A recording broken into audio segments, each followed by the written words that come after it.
Bienvenidos a una emisión más de nuestro podcast Comego. En esta ocasión vamos a darle la bienvenida al doctor Manuel Alonso Villegas Martínez. Él es egresado del Hospital General de México, especialista en ginecología y obstetricia, subespecialista en oncología ginecológica, tiene una alta especialidad en ginecología endoscópica y cirugía robótica. Y bueno, pues bienvenido, doctor. En esta ocasión su presencia la debemos para analizar el diagnóstico, el abordaje y el tratamiento de las masas anexiales. Bienvenido, muchas gracias, doctor. Asenet. Bueno, pues es un placer estar aquí. Gracias al Comego, como siempre, por la amable invitación. Y bueno, vamos a platicar un rato de tan importante tema.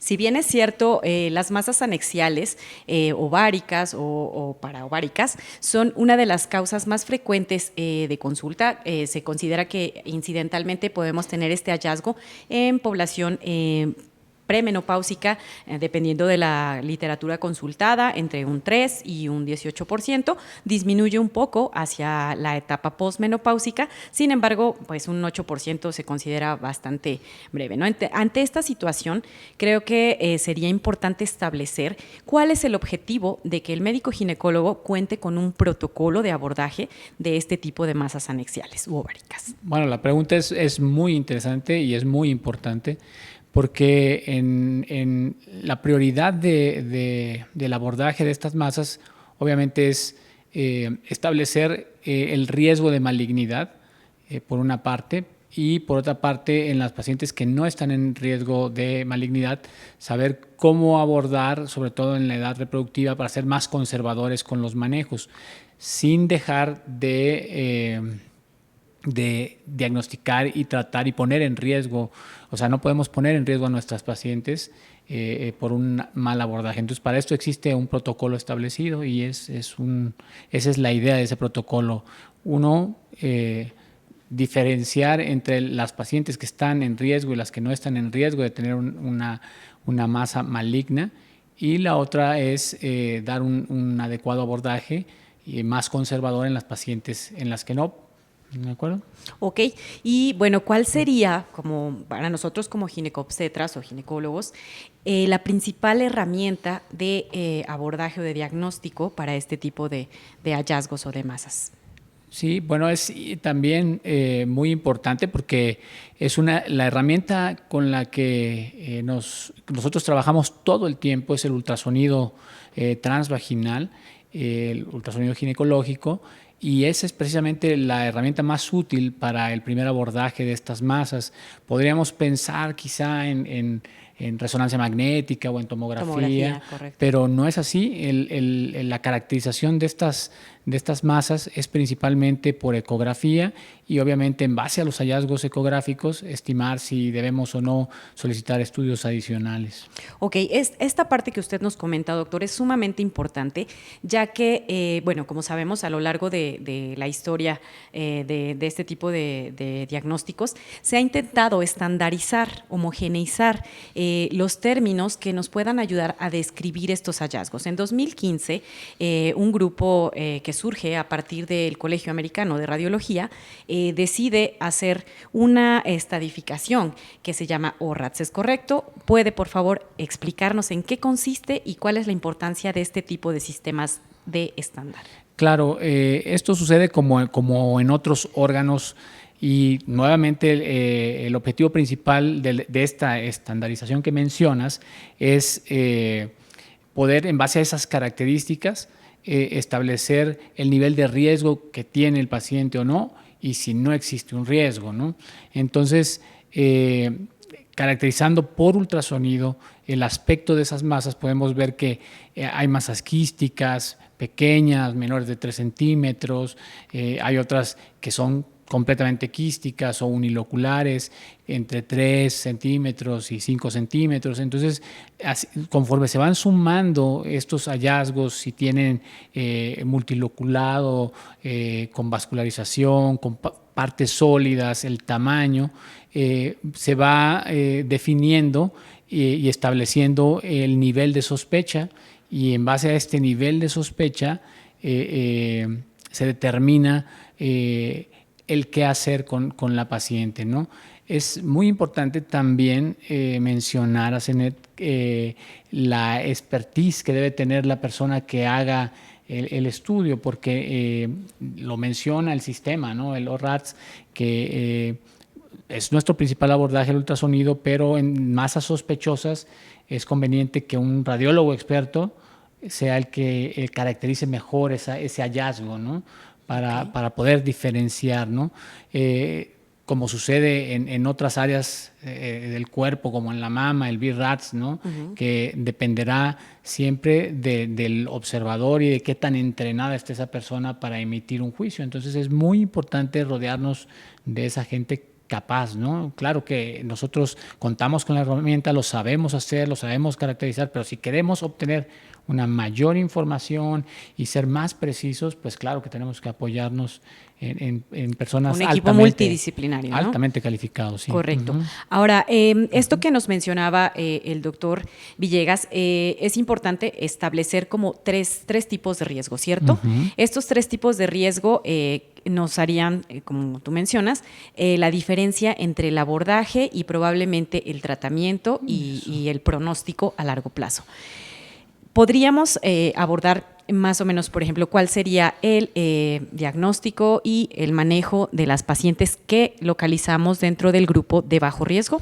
Sí, claro. En pacientes que son de bajo riesgo, que esto podríamos ejemplificarlo, una masa quística de 3 a 5 centímetros, ¿sí? En realidad, y de acuerdo al grupo de edad, tenemos que diferenciar si hacemos o no marcadores tumorales, pero si el marcador es negativo o no necesariamente tenemos que hacer el marcador, si el aspecto es de benignidad, esta paciente puede ir tranquilamente a seguimiento, inclusive a 1 año, ¿no? Esto es en las masas en las que el riesgo es bajo, aunque generalmente vamos a decidir seguirlas, ¿no? Y la recomendación es, en estas de bajo riesgo, es a 3 meses, ¿no?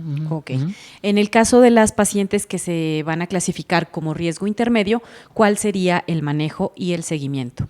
Sí, bueno, en el riesgo intermedio ya existe una mayor probabilidad, ¿no? de que se trate de una masa maligna. Estamos hablando de un 10 a un 50%. Y entonces, dado el impacto y el crecimiento acelerado de estas masas, tiene que ser a un plazo menos largo, es decir, más corto. Estos son 6 a 8 semanas de revaloración cuando optamos por el manejo expectante. Una conducta expectante, ¿sí? Correcto. Entonces, con el marcador y con los hallazgos ecográficos, citamos a la paciente con un nuevo estudio o para un nuevo estudio y revalorarla en 6 semanas, ¿no? Más o menos. Ok, y en el caso de pacientes que se encuentran dentro de un grupo de riesgo elevado, ¿cuál sería el tiempo en el que nosotros debemos de tener pues un diagnóstico y establecer o proponer un tratamiento o una terapia para estas pacientes? Sí, bueno, en las pacientes de alto riesgo son pacientes que tienen que ir a cirugía. El tiempo, no hay un tiempo estimado, pero debe ser a la brevedad posible, sin prisas. Es decir, la urgencia solamente sería en caso de ruptura, en caso de dolor, torsión. Abdomen agudo. ¿no? Abdomen agudo, exactamente. Okay. Sin embargo, son pacientes que debemos operar pronto, ¿de acuerdo? Y esto es cuanto antes mejor, 1 semana, 2 semanas, en cuanto tengamos un protocolo mejor, más completo, ¿no? Sí, cuando que permita... la paciente esté completamente protocolizada, abordarla quirúrgicamente con el único fin de hacer el diagnóstico y establecer ahí mismo el tratamiento, ¿no? Okay. Hace unos momentos mencionábamos que es importante definir pues el grupo de edad en el que se encuentra la paciente. ¿Existe pues algún caso especial, por ejemplo, en aquellas pacientes que pudieran ser endometriomas o diagnóstico de endometriosis en la etapa reproductiva? ¿Y cuál sería el manejo para estas mujeres? Sí, claro, es una entidad muy frecuente y que de hecho está subestimada. Sabemos que hoy sabemos que alrededor del 7% de la población, aproximadamente del 3 al 7% de las mujeres pueden tener endometriosis y no lo sabemos, ¿no? O no lo sospechamos. Entonces es una enfermedad con una alta incidencia. Es algo a lo que nos enfrentamos en forma cotidiana todos los ginecólogos, y lo que llama la atención de estas masas es precisamente que muchas son masas complejas y suelen elevar el marcador en diferente medida, ¿no? El antígeno sea 125 principalmente. Entonces aquí podemos apoyarnos en estudios adicionales, es decir, cuando nosotros sospechamos que se trata de una endometriosis, podemos sugerir o indicar una resonancia magnética, y el objetivo de esto, uno es establecer si realmente se trata de un endometrioma o no, pero también saber si es el único sitio, el ovario o el anexo, el que está siendo afectado por la enfermedad. Okay. Y ver si no tenemos a otro nivel como endometriosis profunda, ¿no? Que sería importante tener esa información, porque al igual que en otras enfermedades, el abordaje inicial es muy importante para estas pacientes, y la idea sería, si va a ser sometida a un procedimiento quirúrgico, que el procedimiento sea completo, ¿no? Resecar los implantes. Los implantes profundos. Profundos, ¿no? Exactamente. Okay, correcto. En este momento, bueno, mencionabas, doctor, acerca del papel de justamente los marcadores tumorales. ¿Cuál es la importancia de hacer una solicitud de este tipo de sustancias, que sabemos que no son específicas, pero cuál sería la importancia de este tipo de marcadores dentro del estudio de una paciente con un tumor o masa ovárica? Sí, bueno, el marcador tiene un peso importante en el nivel de sospecha de una lesión compleja del ovario, y hablamos de que si pensamos que es un endometrioma y el marcador se encuentra discretamente elevado, esto es a lo mejor no duplicado o apenas duplicado, podríamos seguir pensando en que se puede tratar de una enfermedad benigna. Sin embargo, también sabemos que, como bien mencionas, no son ni tan específicos, y que la mitad de las pacientes en etapa temprana pueden no elevarlo, ¿no? Entonces, sí tiene un rol, pero es más bien el conjunto de los hallazgos ecográficos con el nivel de elevación del marcador. Hay que recordar también que el que más usamos es el antígeno CA125, pero existen otros. Y de acuerdo a la apariencia que tiene el hallazgo, es decir, si estamos en la sospecha de que pueda tratarse de un tumor mucinoso, por ejemplo, pues tenemos que pedir otro tipo de marcadores, ¿no? El CA19-9, ¿sí?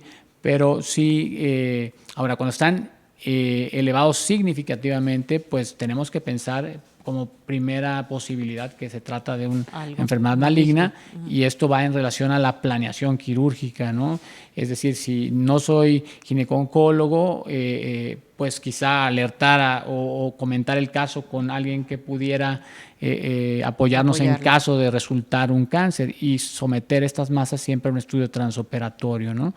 Es muy importante y pasa con relativa frecuencia. Sabemos también de la asociación de endometriosis con cáncer de ovario, entonces se puede sospechar antes de llevar a la paciente al quirófano, sí.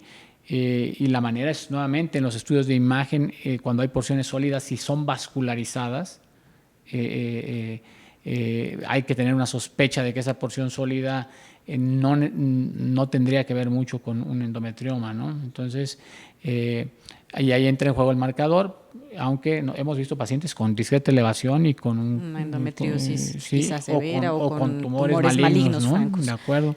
Okay. Entonces, sí. Ahora, ¿qué sucede? ¿Cuál es el siguiente paso? Cuando nosotros ya tenemos una cirugía programada, llevamos a cabo la resección de esta masa ovárica, se realiza el estudio transoperatorio y tenemos el hallazgo incidental de patología maligna. ¿Qué sucede en este momento? Ok, bueno, ahí es muy importante entender que esa es la oportunidad para para tener un tratamiento completo de esa paciente. Y normalmente tenemos enfermedad temprana y enfermedad avanzada. Son dos escenarios diferentes. Claro. En enfermedad temprana, que es la que pudiera estar limitada aparentemente al ovario, tenemos que hacer toda la cirugía estadificadora, y el rol entonces es estadificación, y es saber que esa paciente tiene la enfermedad y esa enfermedad solo está en el ovario, y esa paciente probablemente pudiera evitar quimioterapia de acuerdo a los criterios de patología que nos ofrezca el examen definitivo. Pero tenemos que quitar, hacer linfadenectomía pélvica, paraórtica, lavado peritoneal, omentectomía. ¿Por qué? Porque cerca del 35 al 42% de estas pacientes pueden tener metástasis a los ganglios linfáticos y que aparentemente estén negativos, ¿no? Y que la enfermedad parezca estar localizada al ovario únicamente, ¿no? Por otra parte, caso de las pacientes con enfermedad tardía, ¿qué sucede? Eso. En pacientes con enfermedad avanzada, el rol es de tumorizador, y aquí también es muy importante establecer criterios de resecabilidad, ¿no? Es decir, hoy que está tan de moda, y no de moda, sino que es tan útil la cirugía mínimamente invasiva, estas pacientes, si se abordó por laparoscopía o robótica y la enfermedad no es resecable, nosotros no tenemos más que tomar unas buenas biopsias, ¿sí? Okay. Para tener el diagnóstico histológico, el tipo del tumor, y sacar el laparoscopio y enviar a esa paciente a quimioterapia, y después plantear una segunda cirugía. Y estos criterios, hay diferentes clasificaciones, pero los que más utilizamos son los criterios de Fagot, ¿no? De Fagotti, que son si hay implantes, por ejemplo, en la raíz del mesenterio, claro, no. que no es posible llevar a esa paciente a enfermedad no visible en el abdomen después de terminar el procedimiento, pues no hay beneficio real, claro. Entonces ahí vamos a seleccionar de acuerdo a los hallazgos que correcto, se encuentren. Okay. ¿Y cuál sería el impacto justamente de este tipo de cirugía, tanto etapificadora y en el caso de que sea posible citorreductora en nuestras pacientes? Sí, vamos.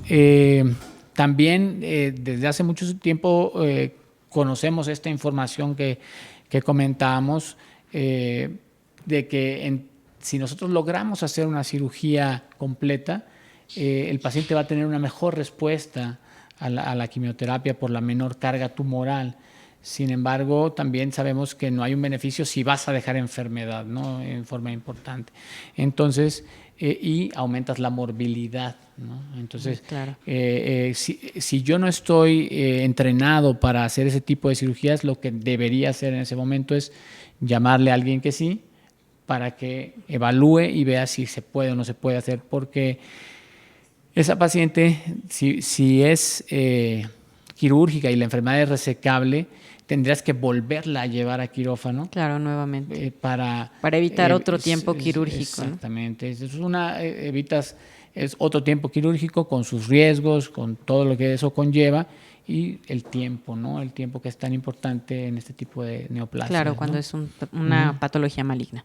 Ok, y bueno, doctor Villegas, en conclusión, brevemente, ¿cuál sería ese protocolo si utilizáramos una línea cuando tenemos el hallazgo de una masa ovárica? Ya para dar cierre a este Bueno, podcast. Ante una masa ovárica, primero diferenciar entre si es sospechosa o no. Si no es sospechosa, podemos vigilarla a largo plazo, ¿sí? Si es sospechosa, de acuerdo al nivel de sospecha, nos vamos hacia volver a valorarla en 3 meses, volver a valorarla si es medianamente sospechosa en 6 a 8 semanas y llevarla a quirófano si es altamente sospechosa. Y hacer la cirugía completa, establecer cuál es el objetivo que tenemos con las pacientes, que es su salud, y no por operar a una paciente, hacerle algo en forma incompleta y que no necesita, sino debemos ofrecerle lo mejor para ella en ese momento, ¿no? Y eso es llevarla y hacerle la cirugía completa. Y de ahí, seguramente, en base a lo que resulte, la mayoría de estas pacientes van a ir a quimioterapia, ¿no? En la mayoría estamos hablando que solamente la etapa 1 AG1 es la evitaría que no tendría la quimioterapia, y el manejo solo sería conservador si desea preservar la fertilidad, ¿no? Correcto. Entonces, generalmente tendremos que hacer el trabajo completo, ¿no? Perfecto. Pues le agradezco mucho a nombre de Comego su participación dentro de estos podcasts, y nuevamente los invitamos a seguir nuestras siguientes emisiones por un Comego sin fronteras.